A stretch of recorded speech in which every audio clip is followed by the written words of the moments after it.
I really was not prepared for these 5 things, but that doesn't mean that you don't have to be prepared for them.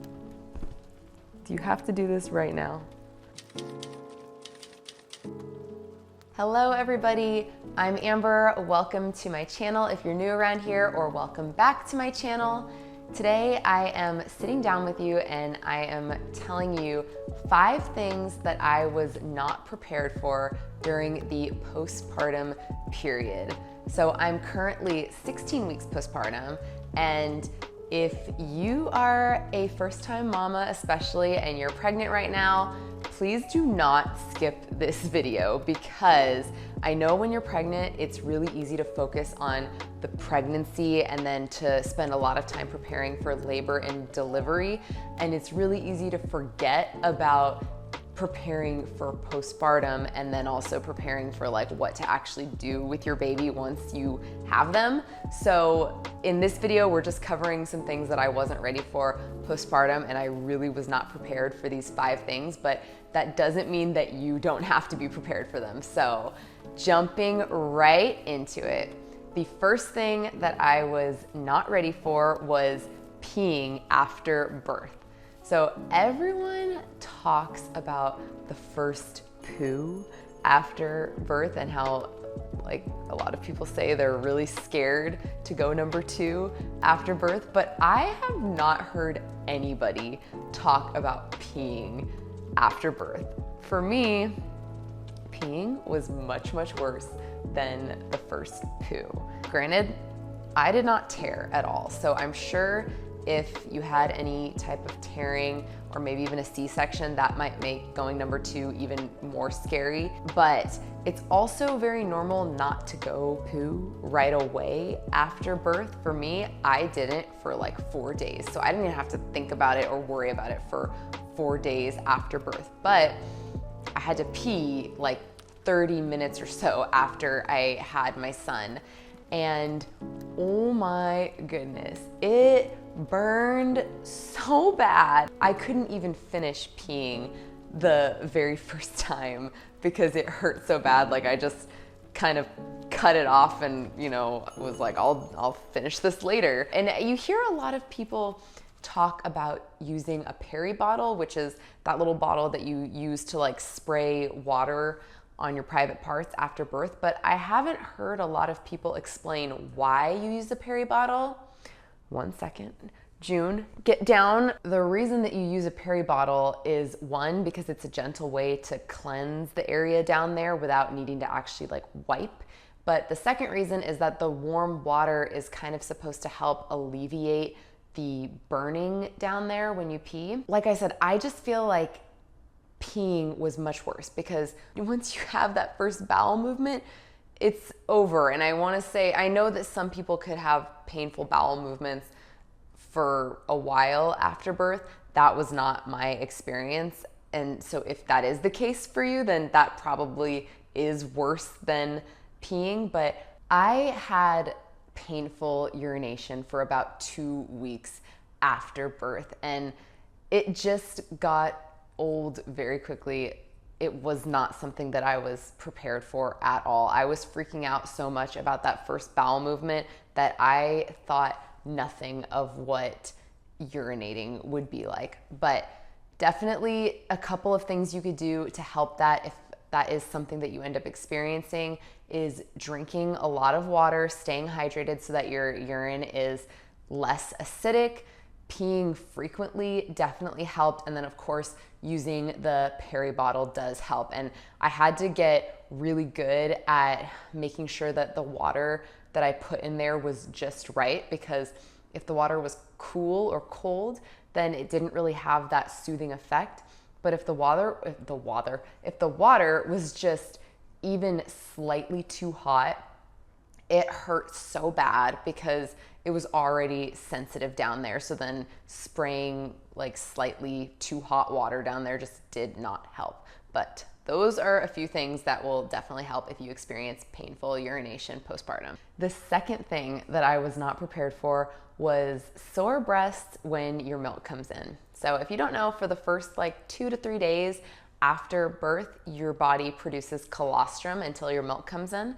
And for me, once my milk came in, my breasts got quite engorged and it hurt. It hurt really, really bad. And then on and off for the first maybe 2 or 3 weeks after my milk came in, they would continually get engorged until my milk finally, or my milk supply finally regulated, and then that wasn't as much of an issue. But that initial period of my milk supply coming in was so uncomfortable. It was hard to sleep at night because I don't sleep on my back. I generally sleep on one side or the other. And so even my breast just touching the side of the bed was painful for me. I'm not really sure that there's a ton you can do about that if that is something that you end up experiencing, but I would say just knowing that that's a possibility might help, because I definitely would have invested in some nursing bras sooner had I thought about the fact that that was going to happen. I really was planning on just wearing my pre-pregnancy bralettes throughout this time because I have quite a small chest, and so I thought that would be fine, but I definitely ended up needing something with a little bit more support, but something that was still soft and comfortable. So I ended up purchasing a couple of, I think it's called Kindred Bravely. I'll link them down below. I just got them on Amazon. So I ended up getting a couple of those bras, and those have been very great. They were perfect during that uncomfortable time when I was engorged. And I also have heard that like a warm shower and massaging can help. I didn't do that at the time because I was not ready for this. So I kind of just sat around like, oh, it hurts really bad. Maybe invest in some comfortable nursing bras beforehand and then just get ready for if and when that happens. So to follow up that one, the third thing that I wasn't ready for was the amount of milk that my nipples were going to leak. I knew that leakage was a thing, and I did already have reusable nipple pads for the postpartum time, but I did not know just how much I was going to leak. If I didn't wear those things 24/7, I was going through shirts like crazy because just out of nowhere, a ton of milk would just come out and drench my shirts. And then I also didn't realize how much the breast that you're not feeding your baby on would leak while you're feeding your baby on the other side. And I know some people are ready for that and they use the Haka.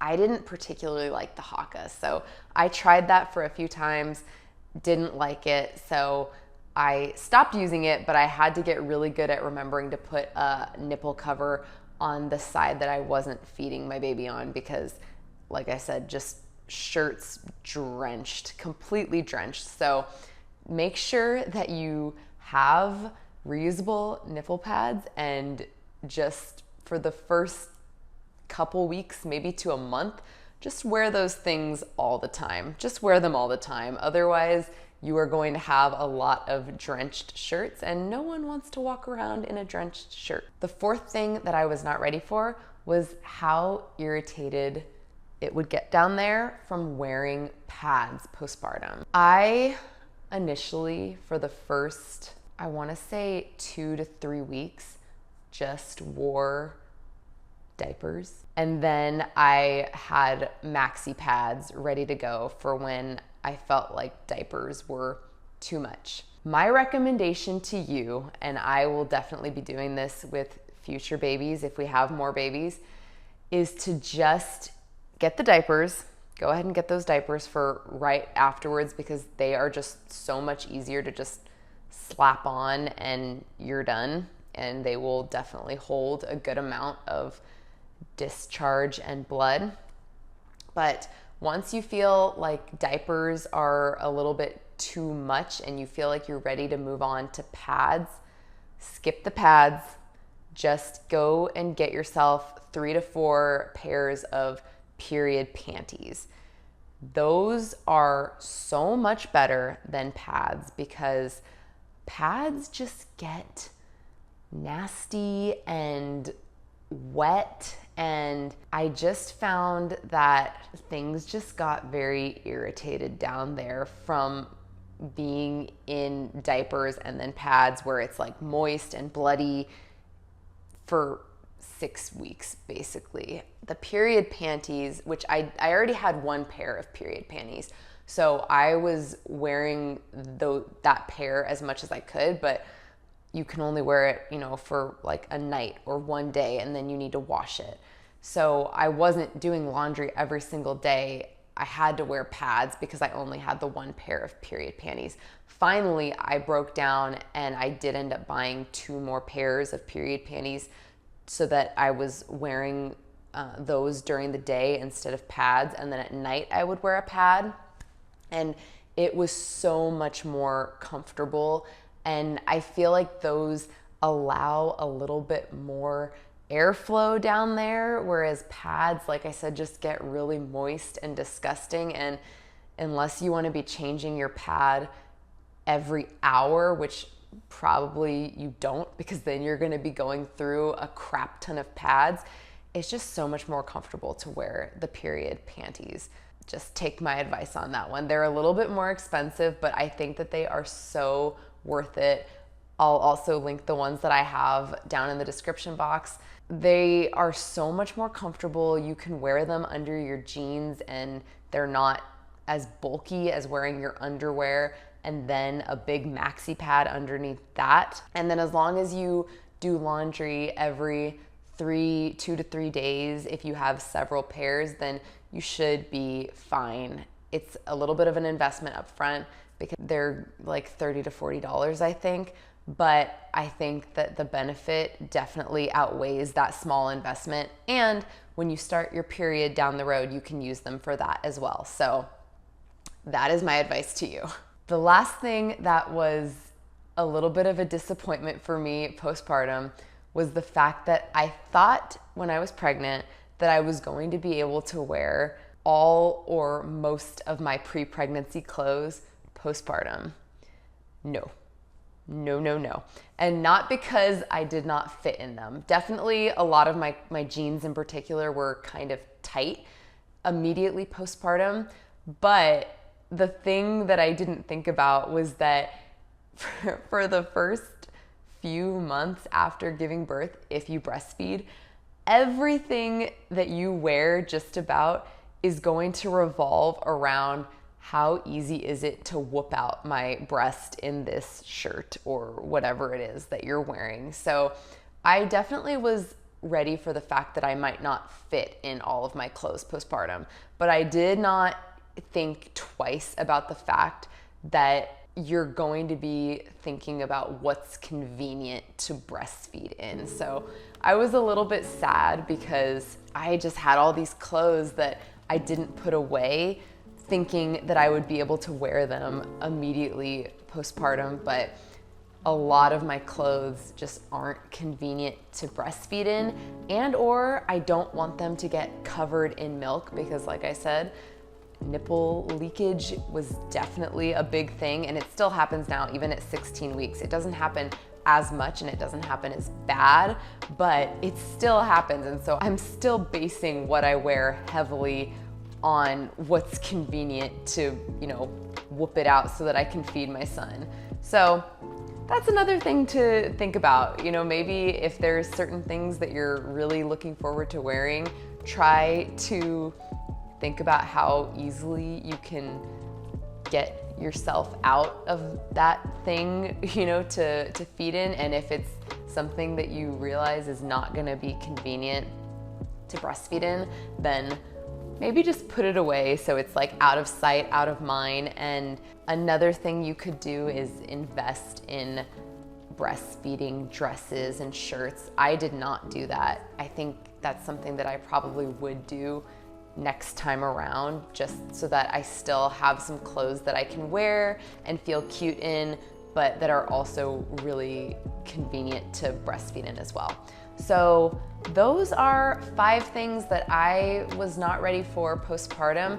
I hope that you found this video helpful. If you're pregnant, about to give birth, or if you're a new mama, you are not alone. You're gonna do great. You are going to rock your birth and your postpartum period. Let me know in the comments if there were any postpartum struggles that you were not ready for. I definitely think that, the more advice we can give, the better. It's always good to be more prepared than less prepared. So let me know in the comments if there's anything. Give this video a thumbs up if you found it helpful. Don't forget to subscribe if you enjoy motherhood, lifestyle, holistic living content, and I will see you in the next one. Bye.